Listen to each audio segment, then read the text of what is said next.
Take us away. The Sunday Mirror have summed it up. It's as easy as ABC. Labour grandees all saying anyone but Corbyn. Gentleman, the member for Islington North. He wants to leave NATO. Or the leadership. And the papers have lots of stories about this, saying that if Corbyn wins, the party aren't just worried that he might be unelectable to the rest of the country, but that there might be a split within the Labour Party, an SDP-style split. He wants to get rid of our nuclear deterrent. You were arrested at a demonstration in support of an IRA terrorist in 1986. You were a regular at IRA-linked troops out rallies. Can you condemn unequivocally the IRA? And recently in a speech he said, why do countries boast about the size of their armies? That is quite wrong. Why don't we emulate Costa Rica that has no army at all? Talk that there is plotting already going on for a coup to remove him from the leadership within 6 months of him being elected to it if he got it. No allies, no deterrent, no army. No way can this country ever allow that man to be our Prime Minister. And you had a big day this morning. You were at the Queen's Thanksgiving celebrations this morning.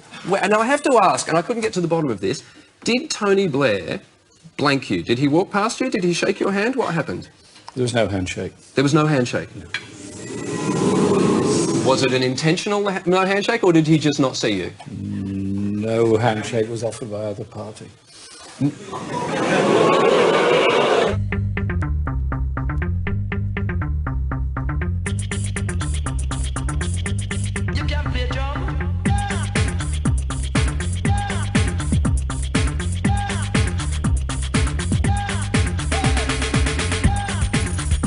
We've come together here today because we recognise the poison, and it is a poison, that runs through British politics, which is called the government's policy in Iraq and the Middle East.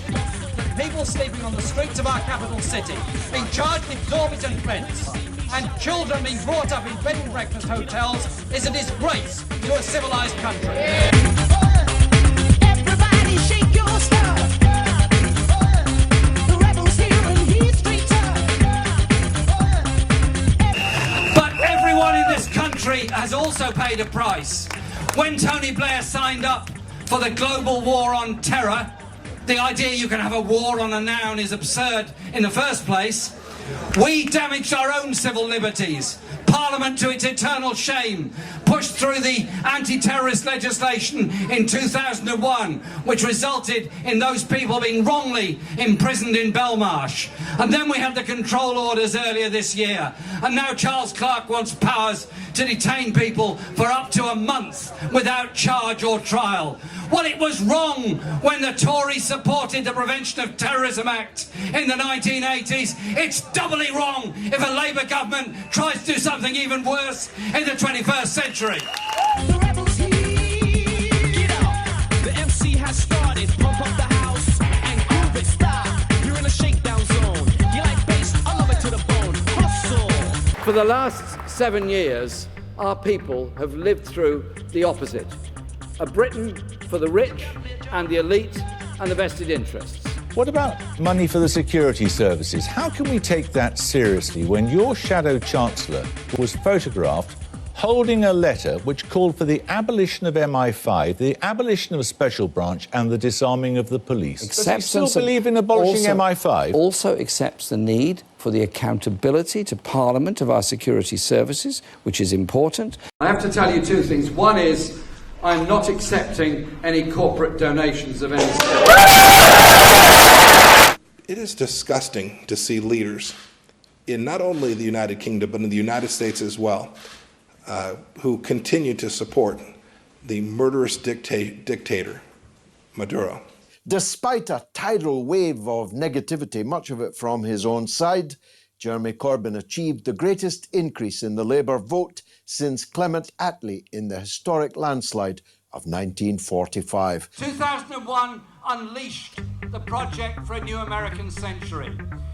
The belief that the US could go anywhere, anytime, any place to assert its economic and military power, undermining any concept of international justice and international law.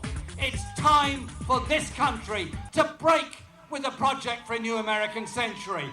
Wars don't just exist in Iraq. There's the carnage of the wars for natural resources in the Congo, in Colombia, and all around the world.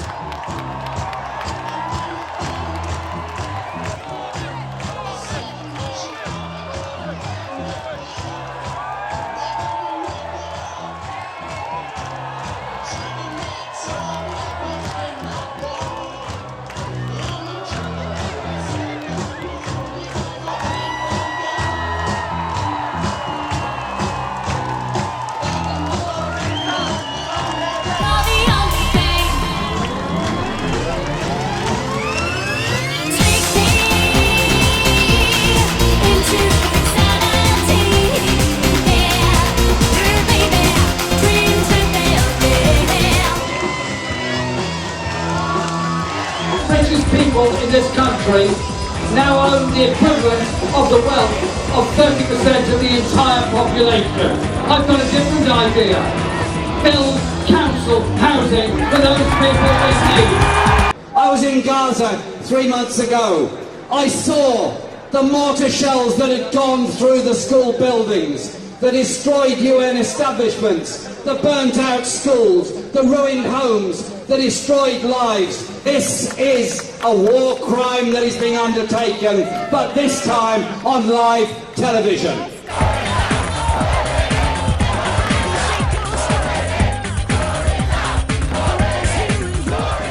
Our labour movement was founded on the most immense struggle. Those that laid down their lives in the 18th and 19th century. Those that were gunned down campaigning for the right to vote. Those that were gunned down trying to become trade unionists. Not just here, but all around the world. It's the spirit of hope or the spirit of despair. The economic medicine that's being imposed on those countries now is exactly the same economic medicine that's been imposed on sub-Saharan, African and Latin American and South Asian countries for decades, where they've been forced to pay an unpayable debt, where they've been forced to privatise public services, where they've been forced to destroy all the gains they thought they'd made on independence from colonies. Bankers like Morgan Stanley should not run our country, but they think they do, because the party they fund and protects their interests, the Conservative Party, is in Downing Street. That's why they want to keep the Tories there, because their rigged economy and their tax cuts for the richest work for them. These are the same speculators and gamblers who crashed our economy in 2008. And then we had to bail them out. Their greed plunged the world into crisis, and we're still paying the price.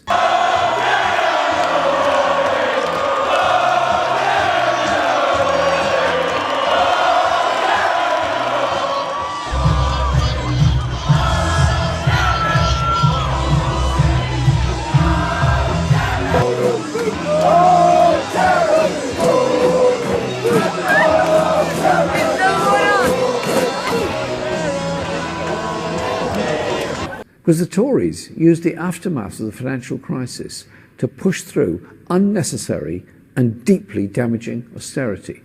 That's meant a crisis in our public services, falling wages, and the longest decline in living standards for over 60 years. While Morgan Stanley's CEO paid himself £21.5 million last year, and UK banks paid out £15 billion in bonuses. So when they say we're a threat, they're right.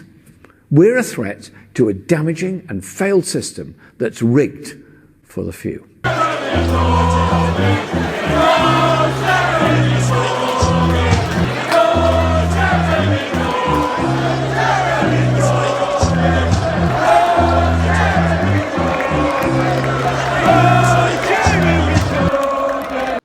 Wages are lower than they were in 2016 at the time of the last conference, and lower than they were in real terms a decade ago. The Tories have shown they have no response to these deep structural problems. They continue instead to subscribe to the highly discredited theory that economic growth will mean trickle down and help those at the bottom. It didn't work under Thatcher, it isn't working under May. My objection was to his extradition to the United States because I do believe that WikiLeaks told us the truth about what was actually happening in Afghanistan and in Iraq. What I would say is this, that if you want to live in a decent world, then is it right that the world's economy is dominated by a group of unaccountable multinational corporations? They are the real power in the world today, not the nation state. It's the global corporations. And if you want to look at the victims of the ultimate of this free market catastrophe that the world is faced with at the moment, go to the shanty towns on the fringes of so many big cities around the world. Why are they living in such poverty? I'll tell you this, it's when the World Bank arrives and tells them to privatise all public services, to sell off state-owned land, to make inequality a paragon of virtue. That is what drives people away now, and into a danger and poverty. And I will conclude with this thought. Think about the world you want to live in. Do you want the dog to eat the dog, or do you want us all to care for each other, support each other, and eliminate poverty and injustice? A different world is possible. Thank you. Is he a Yankee? No, I'm a Londoner. Tell your mate I'm dropping it rough. Know what it is? I'm just straight tough. Where corporate America has deindustrialized, made huge profits out of it, and as Bernie Sanders pointed out, put those profits in tax havens elsewhere and left those communities to rot. It's time to move on from the third way, from the New Labour agenda, from the agenda which was essentially an incorporation of that free market liberal economic thinking, which actually processed deindustrialization in Britain and to a lesser extent in Germany, but to a greater extent in France. So the left was associated with globalization? Indeed, I think it was, and I think what's now happening is a much stronger left movement across the United States and across Europe. Bernie Sanders garnered a very large number of votes because of his attack on corporate America. By the way, sorry to interrupt. Could he have won? Yes, I think he probably could have won. And if I may, I'd like to quote one of my favourite poets, Percy Bysshe Shelley. The line I like the best is this one. Rise like lions after slumber, in unvanquishable number.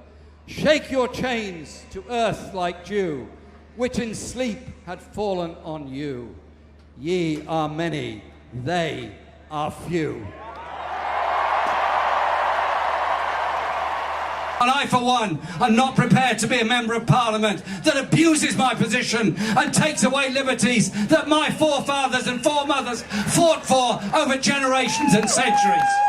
All the time, the very richest in our society have had tax breaks, giveaways and tax havens. I tell you what, they're on borrowed time because the Labour government is coming to change things around.